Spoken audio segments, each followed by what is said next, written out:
हर हर महादेव, जय Shri Ram. Reaction shorts with viral दीदी पर आप सभी का बहुत स्वागत है। आज मैं माता पार्वती और भोलेनाथ की एक सुंदर कहानी लेकर आई हूँ। एक समय की बात है, माता पार्वती और शिव जी पृथ्वी पर भ्रमण करने आए। पृथ्वी पर पहुंचने के बाद माता पार्वती एक गरीब पति पत्नी को देखी जो अपनी गरीबी से बहुत दुखी थे। सुशीला, कुछ समझ नहीं आता, हमारी गरीबी के दिन कब दूर होंगे। हमारे पड़ोस में जो श्याम रहता है, उसने कल ही नई दुकान खरीदी है। पत्नी ने कहा, सबका भाग्य एक जैसा नहीं होता। उसके भाग्य में अमीर होना लिखा था, हमारे में नहीं। सब भगवान की इच्छा के अनुसार होता है।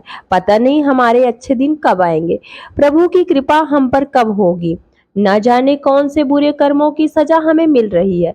यह सुन माता पार्वती बोली, भोलेनाथ, आप चाहे तो इन्हें क्षण भर में धनवान बना सकते हैं। इन लोगों के भाग्य में अभी अमीर होना नहीं लिखा है। ऐसा कहकर शिव और माता पार्वती आगे चले गए। आगे जाने पर माता पार्वती की नजर एक अमीर साहूकार और उसकी पत्नी पर पड़ी।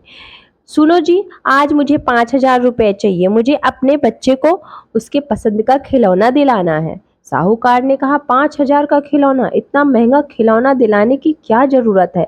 पत्नी बोली, आपके पास तो लाखों रुपए हैं, उसमें से 5,000 मेरे बच्चे के लिए खिलौना दिलाने के लिए दे दीजिए। साहूकार ने कहा, अच्छा ठीक है, कल मुझसे पैसे ले लेना। धरती का यह दृश्य देख माता पार्वती बोली, भोलेनाथ, मैंने देखा है, धरती पर जो व्यक्ति पहले से अमीर है उसे और सुख देते हैं, और जो पहले से दुख में है और गरीब है उसे और दुख देते हैं। ऐसा क्यों? भोलेनाथ बोले, देवी, हम दोनों कुछ समय तक अब धरती पर ही रहेंगे। यहाँ रहकर मैं आपके मन की सभी शंकाओं को दूर कर दूंगा। दोनों ने फिर इंसानी रूप धारण किया और पति पत्नी के रूप में एक स्थान पर डेरा लगा लिया। शाम के समय माता पार्वती से शिवजी बोले, अब जब हम धरती पर मनुष्य के रूप में आ ही गए हैं तो हमें भोजन पानी की व्यवस्था करनी होगी। तुम चूल्हा बनाकर रसोई की तैयारी करो, मैं भोजन की सामग्री लेकर आता हूँ। महादेव के जाने के पश्चात माता पार्वती चूल्हे बनाने के लिए बाहर से ईंटें लाने गई। चूल्हा बनाने के लिए मुझे ईंटों की जरूरत है।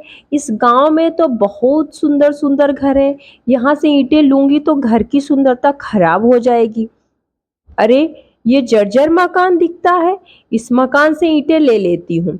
ईंटें ले जाकर माता पार्वती ने चूल्हे को तैयार किया और महादेव का इंतजार करने लगी। महादेव के आते ही माता पार्वती बोली, देखिए, मैंने चूल्हा तैयार कर दिया है, पर आप भोजन की सामग्री क्यों नहीं लाए?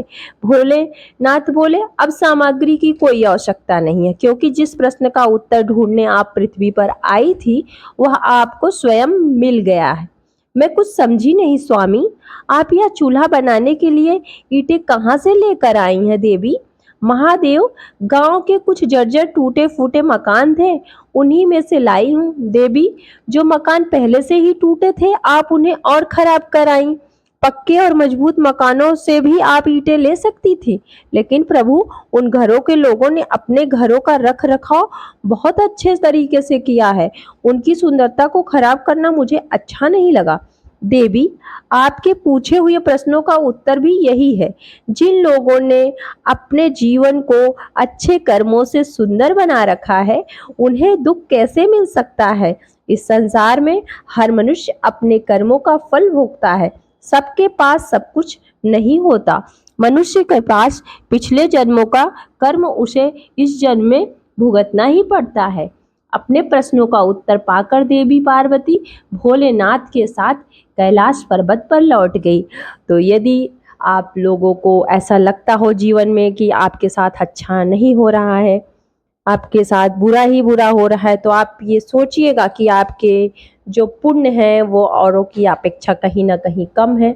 दूसरे लोगों के पास जो आपसे बेहतर जीवन जी रहे हैं, उनके पास पूर्व जन्म के पुण्य ज़्यादा होंगे, इसलिए उनको अच्छे फल की प्राप्ति हो रही है। तो इसलिए आप उसमें कुछ नहीं कर सकते हैं, इस जन्म में अच्छे कर्म कर सकते हैं। हो सकता है आपके जो कर्मों के फल हैं वो इसी जन्म में मिलना शुरू हो जाएं, आपके बुरे कर्म कम हो तो वो जल्द ही कट जाएंगे। तो इसलिए अच्छे कर्मों पे ध्यान दीजिए, अपने जीवन को सुंदर इमारतों की तरह सुंदर बनाइए और अपने जीवन की दिशा को आगे की तरफ ले जाइए। ऐसी हमारी शिव जी से मनोकामना है और इच्छा है। और ये कथा आपको कैसी लगी कमेंट में ज़रूर बताइएगा और हर हर महादेव ज़रूर लिखिएगा। अगर आपको ये कथा पसंद आई है तो औरों को भी शेयर करिएगा। जय श्री राम, हर हर महादेव।